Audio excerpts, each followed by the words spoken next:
各位教官、学长以及荧幕前的大家，你们好。这辈子我最看不惯的就是有人把我们的历史当笑话讲，把我们的前辈当萎缩模型看。尤其是现在的年轻人，看2张黑白照片，看几个穿着德式军服的模特儿，就开始在那边吹捧。哎呀，当年的德械师就是中国版的大德意志师啊，少在那边靠北了。说这种话的人，那是真的不明白，在那个工业基础薄如纸的年代，我们的前辈是靠什么在死撑。今天我要用最真实的画面带你们看看那群带着 M35 钢盔的儒雅军人，到底是在怎样的绝境下打出了我们中国人的骨气，到底什么才是真正的德械师。在正式开讲之前，我得先帮这群精锐证明，人家正式的官方名称叫做调整师，别一直德械师，德械师的叫显得我们很不专业。而我们的故事得先从南京城里那群最优雅却也最悍勇的读书人说起。要说最早的抗战主力，我们得先回到1931年那个让人无比窝囊的9·18事变。那时候日军步步进逼，南京国民政府终于意识到再不练兵，这祖宗基业都要丢光了。于是一个宏大的5年整军计划出炉了，也就是要在5年之内完成60个师的整编。这当时负责主事的大佬是谁吗？是陈慈修，那是蒋公最信任的爱将，专门在武昌成立了陆军整理处。到了1936年，整军工作正式由军政部接手，把全国陆军分成了甲乙2种编制。甲种就是我们今天的主角调整师，那是完全按照各国常备师的规格来打造的。你们去看看那些老照片，36师、87师、88师的军官，那种气质真不是现在演艺圈那些小鲜肉演得出来的，那是一种真正的民国儒雅，军服领口永远紧扣，军长帽压得低低的， S 腰带系得那叫一个挺拔。他们很多人都是中央军校毕业的精英，手里拿的是克劳塞维茨的战争论，嘴里聊的是欧洲最新的战术潮流。这群人学的是普鲁士的严谨，心里装的却是脚下这片即将被战火吞噬的焦土。可是当时的中国穷啊，财力物力有限，只能优先配给那些位在国防要点、素质优良的部队。1936年初，第一批10个调整师名单出炉了，也就是第21、14、25、36、57、67、87师，加上教导总队和第2师补充旅。同年下半年，又紧赶慢赶调整了第2批10个师，包括第3、4、6、9、10、27、80、83、88、89师。你们发现没有？这些部队除了极少数地方军系被中央化之外，清一色都是我们中央军的嫡系。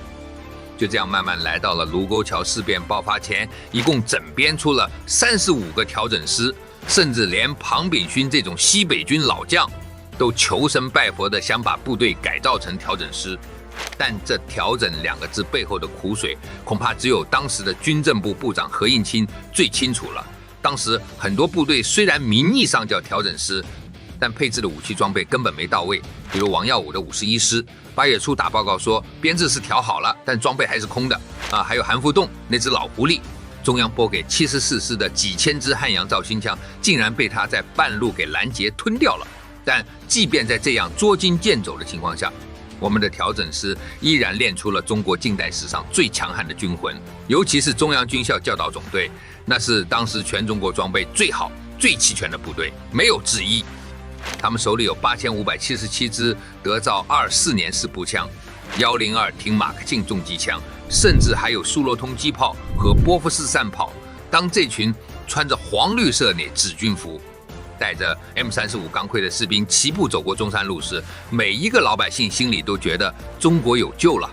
但在这儒雅的外表下，在这精干的队伍里，却隐藏着一个足以致命的结构性缺陷。而这个缺陷让所谓的萎缩版德军在面对日军的钢铁潮流时，变成了一场极其惨烈的血肉祭典。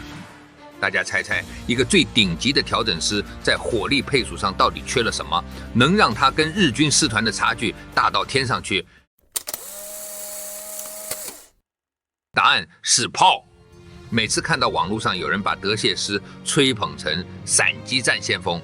我就想请他去翻翻当年的武器清单，德意志国防军的一个标准步兵师，人家手里握着多少家伙，光是一个炮兵团就辖有36门105公里榴弹炮，外加12门150公里重型榴弹炮，那是什么概念？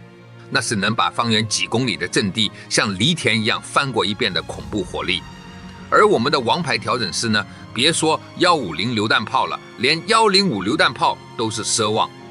除了教导总队和87、88师能勉强凑出一个炮兵营，大部分的调整师竟然连师属炮兵营都没有，像11师、36师、51师，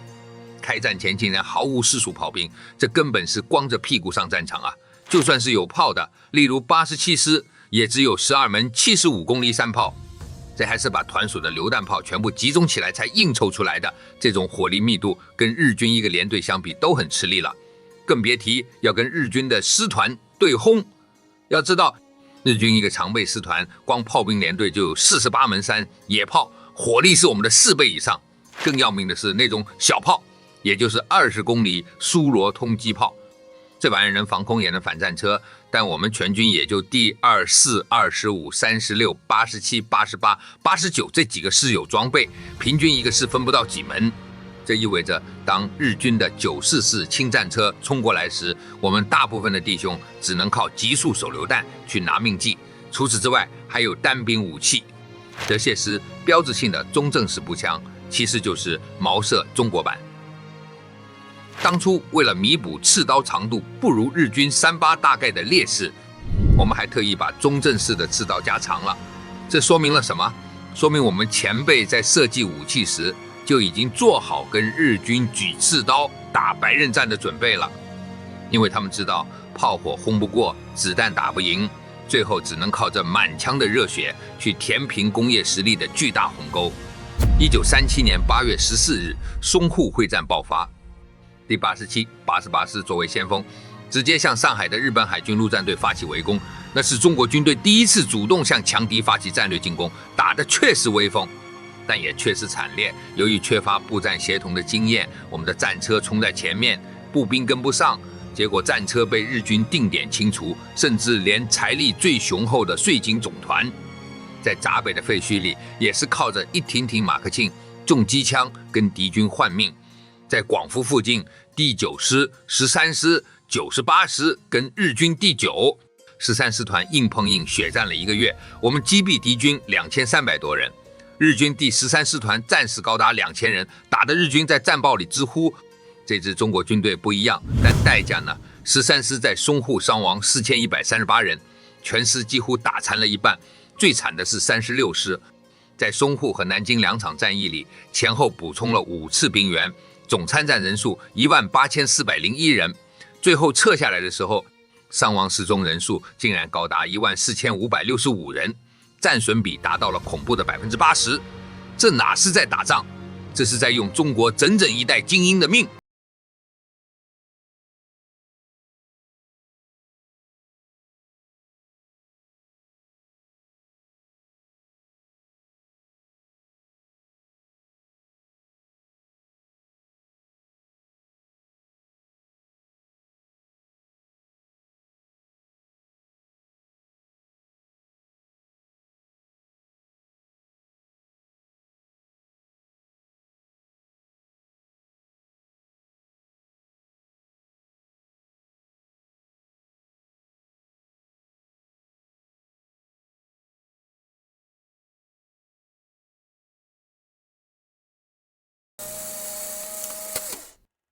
1937年底，南京保卫战爆发，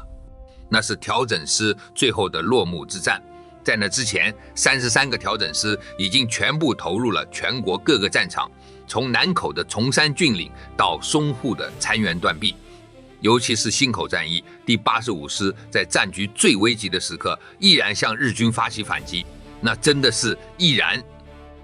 师长陈黎带着这群刚在门头沟伤亡了2000多人的残部死战不退，最后忻口保卫战能守住85师那3114个伤亡的弟兄，就是挡在敌军面前的肉盾，但最让人心碎的还是南京城下的88师和教导总队。88师守的是雨花台，那是南京城的命门。旅长朱次带着人在战壕里跟日军肉搏，弹药打光了就用石头砸。旅长高志松在雨花台阵地上全旅官兵壮烈殉国，没有一个人后退。而教导总队那是蒋公的心头肉啊，在紫金山下跟日军打到了最后一人。据战后统计，88师战前有6000多人，最后只有500人幸存归队。这就是我们德械师的宿命，生于忧患，死于尊严。到了1938年初，虽然军事委员会紧急整编补充了部队，但那已经不是原来的味道了。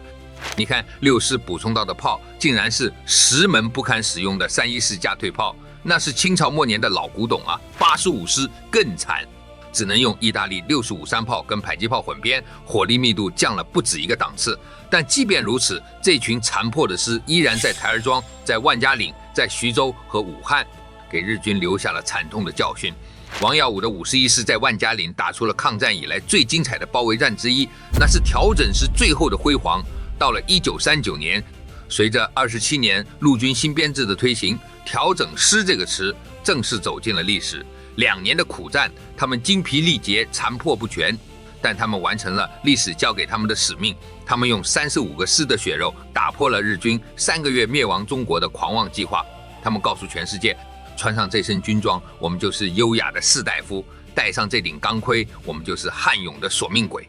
有人问我，如果抗战晚爆发1年，等那60个整编师全部练成，结果会怎样？我会说，那日军可能连上海的大门都进不来。但历史没有如果，只有血淋淋的现实和老兵眼角的泪水。老实说，每次看到雨花台的照片，我都会想，如果那时候我在阵地上，我敢不敢像他们一样，抱着手榴弹跳向敌人的战车？或许这就是调整师留给我们的遗产，一种关于荣誉、关于职责、关于牺牲的终极答案。现在的台北街头依然有很多人在怀念那个时代，因为那个时代的军人是真的有军魂，是真的儒雅，是真的为了这片土地可以付出一切。今天我和大家讲这段历史，不是为了宣扬战争，是为了让大家记住我们中国人的骨气，是这群穿着德式军服的汉子一节一节用命给接上的。好了，今天这噼里啪啦讲了一大串，说得我老脸通红。你们觉得我们现在的军队还能找回当年调整师那种儒雅与悍勇并存的气质吗？欢迎在底下留言区分享你的看法，大家不服来辩。之后的影片，我们可以再来聊聊那个在丛林里让日本人闻风丧胆的东方隆美尔。孙立人，记得按赞、订阅、加分享，我们下期见。